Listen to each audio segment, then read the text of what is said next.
What happens when a country under siege starts out-inventing the allies who walked away? Published on 29 June 2026, the piece considers a shift few predicted following the 2024 U.S. election. It moves past the immediate political friction to look at the industrial and economic reality on the ground. The central question is how Ukraine managed to find its footing after being cut off, pivoting toward a self-reliance that is reshaping the battlefield. It asks whether the momentum has fundamentally changed, offering a look at how a conflict transforms when a nation relies on its own ingenuity and European backing.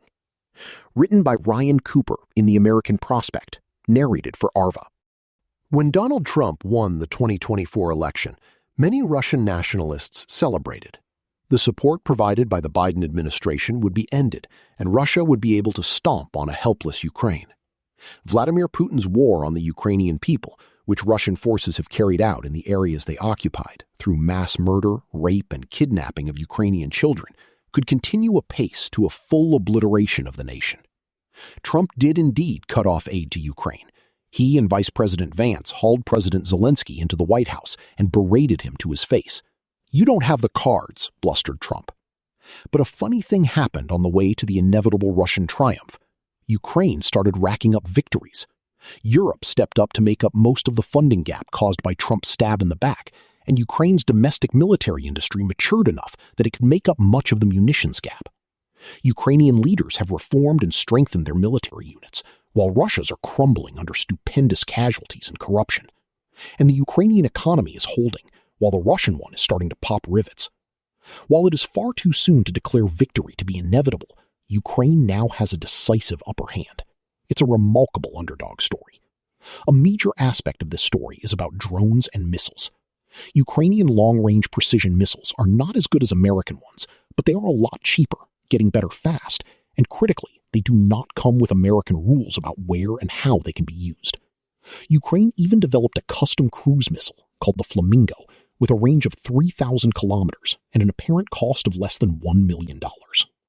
The American Tomahawk, by contrast, costs about $2.5 million for just a 2,500-kilometer range, though it is more technically advanced. But when it comes to drone manufacturing, and especially operation, Ukraine is almost certainly the world leader. Fully 95% of Ukraine's drones are now domestically manufactured, a staggering figure for a country that had only a tiny drone sector before the war. And Ukrainian drone operators are terrifyingly effective. Ukrainian firms now make so many that despite tens of thousands of drones being used up per month, there are enough left over for some exports. All sorts of nations, anxious that they are now behind the military curve, are beating a path to Kyiv, begging for training, and buying up what drones are on the shelves, including the U.S., ironically. Ukrainian forces have thereby repeatedly hit Russian forces and infrastructure, both near and very far.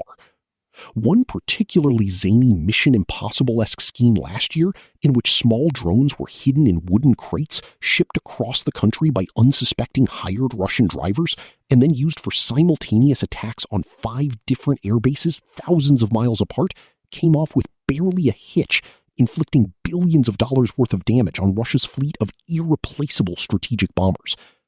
This year, the air campaign against Russia has stepped up a lot, and with much heavier ordnance. Ukraine has hit oil refineries, storage vessels, pipelines, factories, ships, and many other targets. Several Flamingo missiles were used in a successful recent attack on Cheboksary, about 600 miles from the Ukrainian border. Damage to the Russian oil industry seriously dented its ability to profit from the price increase caused by Trump's war on Iran. Medium-range drones have made the region behind Russian lines extremely dangerous and badly tangled up its logistics. Ukraine has even managed to hit Moscow, which is 300 miles from the Ukrainian border and has elaborate air defenses. On June 18th, Ukrainian forces hit a major oil refinery on the outskirts of the city, and on June 26, they carried out the largest drone attack of the year so far, hitting targets from Moscow to Crimea. In the latter location, fuel is now critically short, and the government has declared a state of emergency. On the ground at the front lines, as Jack Watling writes at Foreign Affairs, While last year Ukraine was struggling with a chronic infantry shortage and an inability to rotate its troops off the front lines, it has since reorganized its structure and training system, and growing air dominance is allowing troops to get away for vital rest and recovery time. Something of the opposite situation is taking hold on the Russian side, with undertrained recruits being slaughtered or deserting so quickly that it can't stay ahead of the losses, despite some 30,000 recruits per month. Corruption is also eating Russian forces from the inside. As the military analyst Perun points out, corruption can undermine military performance in many ways, far beyond the obvious waste or theft of resources. For instance, when units bribe their commanders to skip out on an attack or pretend to take a position by snapping a quick picture and running for it, commanders higher up the chain of command lose track of what is actually happening on the battlefield and which forces are where. Morale and unit cohesion are undermined. Finally, on the economic front, while the Ukrainian economy has been gravely battered, it is holding together thanks to grueling effort on the Ukrainian side and major support from the EU and UK. The Russian economy, by contrast, is coming unglued. The massive recruitment into Russian forces and massive casualties caused by constant reckless attacks. According to a NATO official, Russia has taken maybe 1.5 million casualties, a third of them deaths, which is not far from what it suffered in the First World War, have caused a major labor shortage.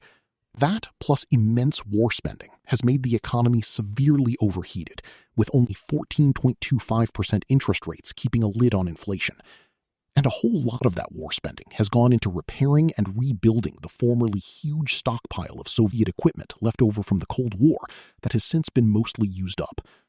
Incidentally, all this implies that the Biden administration's nuanced support for Ukraine, which I'll admit I supported at the time, was far too timid and limited. If Ukraine had had full access to ATACMS long-range missiles in 2023, they could have inflicted untold damage with a surprise strike on Russian forces, who were seriously overstretched and vulnerable at the time. A no-holds-barred approach might have ended the war by now. At any rate, this conflict is far from over. Vladimir Putin could attempt a full-scale war mobilization and bring Russia's superior manpower and economic heft to bear. But this would create massive disruptions in Russian society and its economy. The labor shortage would get much worse, and inflation might get out of hand, touching off serious unrest. Putin claims he is a student of Russian history, and there surely is precedent for a dim-witted autocrat getting Russia stuck in a pointless, bloody, unwinnable quagmire of a war. It didn't end well for Tsar Nicholas II. Hopefully, Putin will sue for peace before he risks sharing the same fate.